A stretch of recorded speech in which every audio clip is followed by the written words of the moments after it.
I read an article this week about the higher than average rates of stress and burnout amongst the clergy in the United States.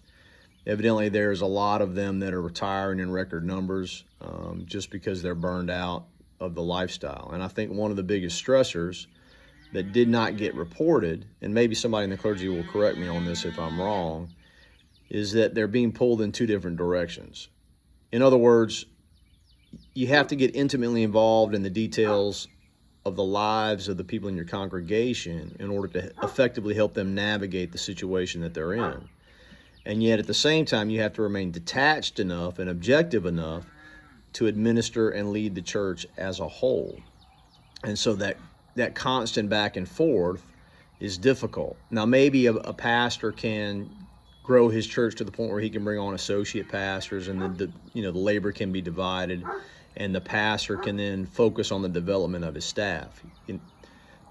Jesus was a great leader not because he spent all of his time with the sinners trying to convince them that he was the Son of God. He was a great leader because he spent a large portion of his time developing the people that he knew were going to come after him, that were going to pick up the baton and run with it when he was no longer there. Being in command is lonely and it's stressful, but it's also intoxicating. Because it's lonely and stressful, the temptation is there for people to focus on the intoxicating parts of it, the public recognition parts of it. It's why it's very difficult for some people to give it up, because they like the notoriety that comes with people knowing that they're in charge. They like the recognition that comes with people thinking that they're somebody important. It's a temptation that we all struggle with.